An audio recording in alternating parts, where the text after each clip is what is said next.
لا يدخلہ الدجال، دجال پوری دنیا کو تہس نہس کر دے گا، لیکن جیسے مدینے میں داخل نہیں ہو سکے گا، مسجد مقدس کے اندر بھی داخل نہیں ہو سکے گا۔ بڑی طاقتیں ہوں گی، مردوں کو زندہ کر دے گا، فصلیں اگا دے گا، زندوں کو مردہ، مردوں کو زندہ کر دے گا، پتہ نہیں کیا کیا ڈرامے کرے گا، لیکن مسجد مقدس میں داخل نہیں ہو سکے گا۔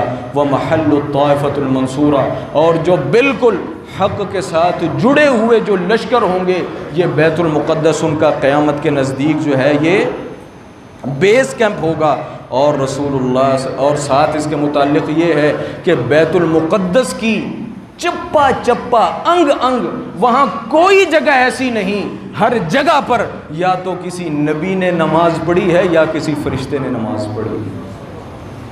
وہ ایسی مقدس اور ایسی بابرکت جگہ ہے کہ جس کا جہاں بھی آپ نماز پڑھ لیں، وہ جگہ یا تو کسی فرشتے کے نماز پڑھنے کی ہے یا کسی نبی کے نماز پڑھنے کی ہے۔ کتنا مقام ہے، کتنی فضیلت ہے، کتنی مرتبت۔ اللہ اکبر، اللہ اکبر۔ جناب کعب احبار، یہ یہودی عالم ہیں، وہ کہتے ہیں کہ ان اللہ ینظر الی بیت المقدس کل یوم مرتین، یہ بیت المقدس اللہ کو اتنی محبوب اور پیاری ہے، رب پورے دن میں 2 مرتبہ خصوصی نظر سے بیت المقدس کو دن میں 2 مرتبہ دیکھتا ہے۔ ہر دن رب کی خصوصی نظر 2 مرتبہ بیت المقدس پر پڑتی ہے۔ جناب ابن عباس رضی اللہ تعالیٰ عنہ فرماتے ہیں من ینظر الی بقعۃ من بقاع الجنہ، جو انسان جنت کو دنیا میں اندر دیکھنا چاہتا ہے نا، وہ بیت المقدس کو دیکھ لے، وہ جنت کی سرزمین، وہ جنت کی سرزمین ہے، اور اس کا تعلق جنت الفردوس سے ہے۔ رسول اللہ صلی اللہ علیہ وسلم کی آخری حدیث، آپ نے فرمایا النجا النجا النجا الی بیت المقدس، جب بہت زیادہ دنیا میں ہر جگہ فتنے ہو جائیں تو اپنے آپ کو بچا لو بچا لو بچا لو بچا لو، بیت المقدس کے اندر چلے جاؤ، شام کے اندر چلے جاؤ، بیت المقدس کی طرف ہجرت کر جاؤ۔ ایک صحابی نے پوچھا اللہ کے رسول فإن لم أدرك بیت المقدس، اے اللہ کے نبی کچھ بھی ہو سکتا ہے، اگر قیامت آ جائے، وہ فتنے آ جائیں اور میں بیت المقدس نہ پہنچ سکوں، شام تک نہ پہنچ سکوں تو کیا ہو؟ فرمایا فبذل مالک واحرز دینک، پھر تیرے پاس دنیا کی جو بھی چیز ہے اسے تج دینا، اسے لگا دینا، لیکن اپنے دین کا سودا نہ کرنا۔ کیا مطلب؟ فتنے کس چیز کے ہوں گے؟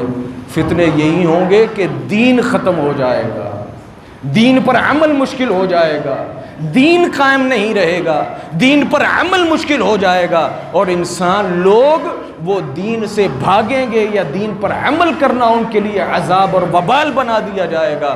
رسول اللہ صلی اللہ علیہ وسلم نے فرمایا فبذل مالک، تیرے پاس دنیا کی جو چیز ہو اسے خرچ کر دینا، اسے تج دینا، اسے لگا دینا، اسے دے دینا، لیکن واحرز دینک، اپنے دین کی حفاظت کرنا، کیونکہ آگے جو چیز تجھے لے کر جائے گی وہ دین لے کر جائے گا، یہ مال نہیں لے کر جائے گا۔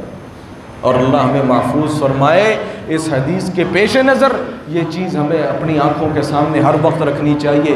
آج ہم نے مال کے لیے اپنا سب کچھ لگایا ہوا، اپنا دین بھی لگایا ہوا ہے، اپنا عقیدہ بھی لگایا ہوا ہے، اپنا اخلاق بھی روایا ہوا ہے، ہر چیز کو جناب ہم مال کے لیے جناب تہس نہس کیا ہوا، دنیا آ جائے، بس پیسہ آ جائے۔ اللہ ہمیں محفوظ فرمائے، اللہ ہمیں فتنوں سے محفوظ فرمائے، اللہ رب العالمین ہم سب کو بیت المقدس میں نماز پڑھنے کی توفیق عطا فرمائے، اور اللہ رب العالمین سے یہود اور ہنود کے شکنجوں سے آزاد فرمائے۔ وآخر دعوانا الحمد للہ۔